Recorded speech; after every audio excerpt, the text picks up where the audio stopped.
This is Akashwani. In the program Spotlight Now, we bring you a discussion on recent developments in Bangladesh. The participants are Veena Sikri, former ambassador, and Naval Sangh Parmar, Prasar Bharati special correspondent, Dhaka. The moderator is Diksha Saxena, Akashwani correspondent. The situation in Bangladesh has changed rapidly since August 5th.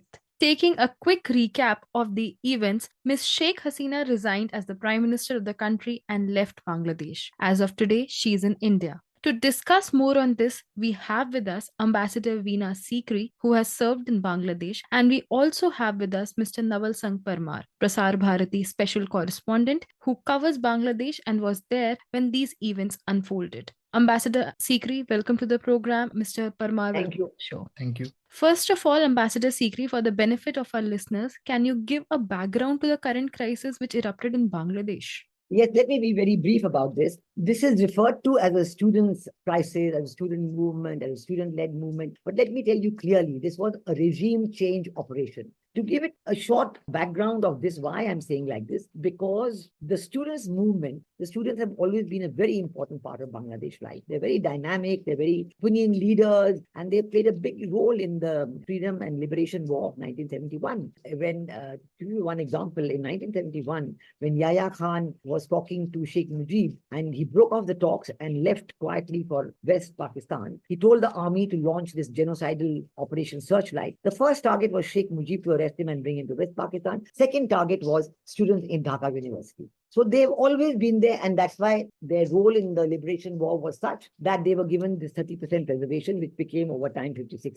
In 2018, coming to the present time now, in 2018, when Sheikh Hasina was still Prime Minister, somebody very strangely went to the High Court and asked that the decision in 2018, no, there was a students' movement in 2018, and the students' movement in 2018 was to end the quota and said, no, now we've had a quota for a very long time. We want to end it. We want merit. Sheikh Hasina accepted the demand because she has good relations with students, and her government abolished the quota. So for the last 6 years, from 2018 to now, there has been no quota at all. In 2024, very strangely, there was an appeal to the High Court saying we want to reverse the decision and restore the quota. Now, the High Court judge did that. This is also, very surprising knowing the whole situation. But he did that. And the quota was restored and the students went on strike once again. But it was a completely peaceful strike. The police were there watching, the students were striking, they were demanding that the quota be reformed. And it was so peaceful that Sheikh Hasina came to India in the 3rd week of June. She went to China in the 2nd week of July, all during the time when this agitation was taking place peacefully.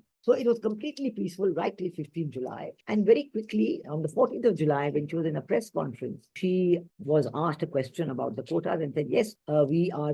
She had also, in the meanwhile, told the students that I'm going to appeal to the Supreme Court to again reverse the decision and go back to abolition of quotas. And some student groups joined her in that. The student group are not a very organized, hierarchical group. They have different, coordinators for different universities and so on.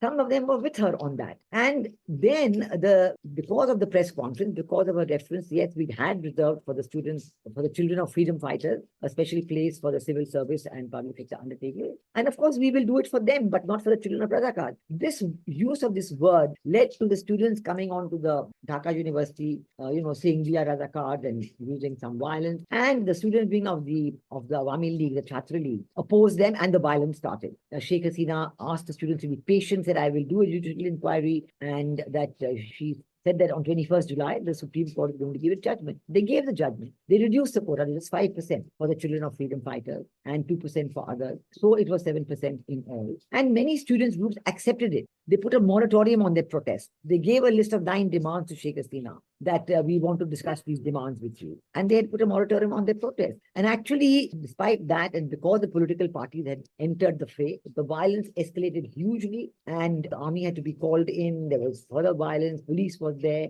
Students died. Other people also died. In fact, in a study done by the Daily Star newspaper, he said that at that point, when the study was published last Sunday, he said that he had calculated 204 that time, of which 53 were students. So roughly 25% students and 75% were others. But Even after the verdict, because this violence carried on and escalated enormously, many more people died. Then the army who was supporting Sheikh Hasina up to that time, in fact, the chief of army staff was appointed by Sheikh Hasina not even 2 months ago. At that point, the chief of army staff told her that the army feels it cannot shoot on the people, and so they requested her to resign. She resigned and left the country. Now, the very fact that Professor Dr. Muhammad Yunus has become the interim chief, he has the support of the Western countries, and China is definitely supportive. Otherwise, they would not have treated Sheikh Hasina so with such disrespect when she went there in the second week of July. She was not given the proper protocol. She did not meet President Xi Jinping, and she did not get the economic or financial assistance that she had.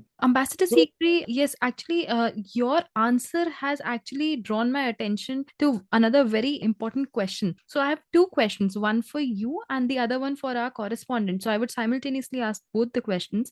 An interim government led by Nobel laureate Professor Muhammad Yunus took charge of Bangladesh last evening.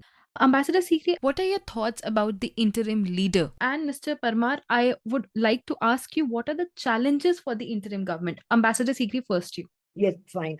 Yes, I agree that after the Prime Minister Sheikh Hasina left on the 5th of August, the new began about President Muhammad Yunus, but the violence has continued unabated. Now, this is a very important fact to remember because it's going to color the entire work of the interim government. You cannot assess what they are going to do and what the challenges facing them unless you take account of the extreme violence of the last 5 days, because there was total anarchy. There was no government at all, nobody in power, because the army did not declare themselves to be in charge. They just said because army does not want to do it because then they will be prevented from going for peacekeeping operations by the UN. So they were not in charge. The police stations were completely abandoned by the police because they were fearing they would be victimized for their role with the former government of Prime Minister Sheikh Hasina. And police stations were burnt. Records were destroyed. Weapons were looted. Prisoners were released. So complete anarchy. And then the attacks on the Hindus and the Awami Leaguers.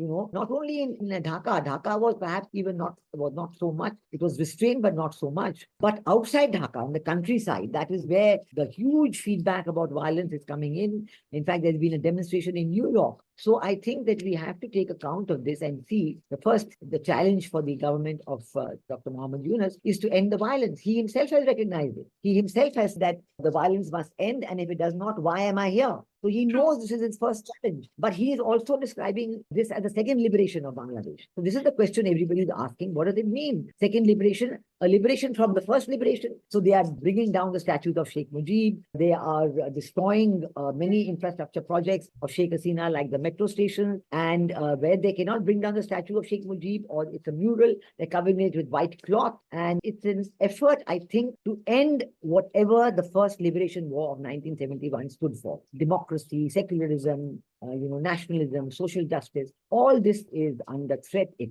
seems, unless President Muhammad Yunus can control the situation. The composition of his interim government is very interesting. And I think that shows because the people are saying that there will be no political parties in the interim government, only specialists and so on. So there are a lot of specialists in that. True. But I would like your attention towards our correspondent who also wants to add a bit on the challenges which the interim government faces currently. Mr. Parmar. Yes, Madam has rightly said the first challenge to Mr. Yunus and his interim government is to establish law and order situation in Bangladesh. According to my view, that is there. And second one is the people or protester, as they are saying that we want democracy in Bangladesh, and for that we want as soon as possible election, free and fair election in Bangladesh, and that would be the challenge for Mr. Muhammad Yunus and his government. And at the same time, there are democratic institutions in Bangladesh are, as Madam rightly said, that they are second. That is also a challenge. And third thing, the economic issues or economic problem Bangladesh now going through after the COVID and the US Russia-Ukraine war. And during this period, hugely devaluation of Taka. Earlier on during March 2022, Taka was around dollar to Taka was 175 to Taka to $1. This time it is around 125 Taka to dollar. So a huge devaluation. At the same time, inflation was rampant. Second thing, the the unemployment issue is also there. At the same time, debt servicing and foreign, that are the also issues. Economic issues are also there, and that issue also contributed in the student protest movement. The common people who joined, people were on street, and it is there that lakhs of people were there on street. So all are not the motivated, or they are may not be connected with the quota reform movement, but they may have their own issues, and they joined the protest movement. That is also a challenge for Dr. Yunus and his government. Ambassador Sikri and Mr. Parmar, I would now like to draw your attention to India. India has been an old friend of Bangladesh. The evolving situation in the country will also have an impact on India. Ambassador Sikri, first, I would like to your thoughts on what roadmap will India follow in the coming days. Well, I think we have to draw our attention to the message that Prime Minister Modi has sent yesterday to Professor Mohammad Yunus on his assumption as head of the interim government in Bangladesh. The Prime Minister congratulated him on his new assignment and wished him every success. And of course, India is going to. But he immediately drew attention to the safety of minorities and other, the Hindus and other minorities in Bangladesh. And I would like to say that India and Bangladesh, you are quite right, have the most extensive and strong relationship right from 1971. But in the last 10 years, it has been built up a lot of projects on connectivity, on high impact community projects, and on railway project. The Maitri Vaccine project was there. Then Friendship Pipeline from the Maligarh to the north of Bangladesh. Enormous number of projects. Khora Agartala railway line. Enormous amount of projects, all for the benefit of the people of Bangladesh. And if the project, we are prepared to continue the projects. We want to continue the friendship with Bangladesh. But it has to be done in a way that the security and mutual benefit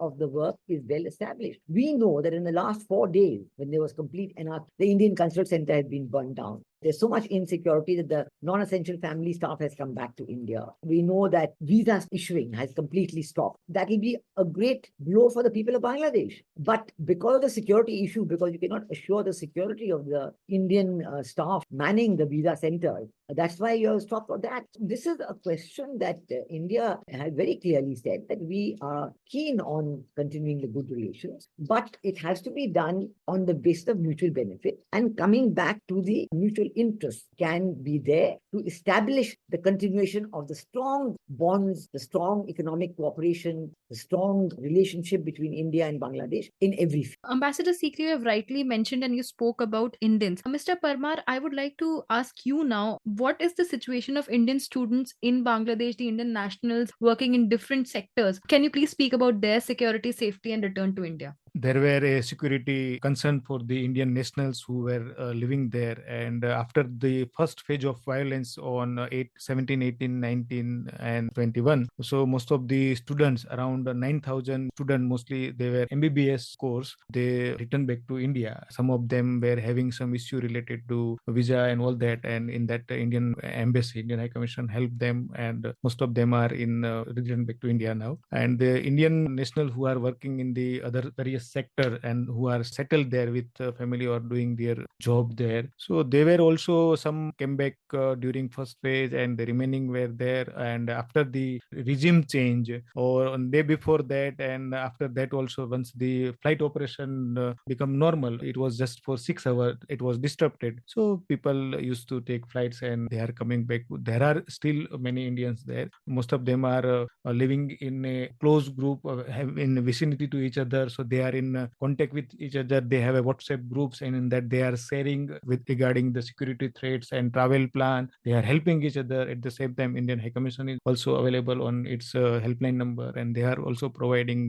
guidelines. In coming days, it will how much time it will take, that is not sure, but it depends on the law and order situation become normalized. Then it will be possible for them to go and pursue their employment or study. But there will be security concern in the new regime once still it is stabilized in the Bangladesh. Ambassador Sikri, your last comments very briefly on how multilateral organizations can help in resolving the current crisis in Bangladesh. Well, I think that first and foremost, before multilateral groups can even come into the picture, it is the interim government itself who had to take the first steps to solve the problem. If they are unable to solve the problem, then certainly there will be, I'm sure, an effort to bring in multilateral organizations. Ambassador Sikri, even we hope that the normalcy returns back to the country. Thank you so much for your in-depth discussion, thank you so much for participating in the discussion. Thank you so much, Mr. Parmar, for sharing your insights.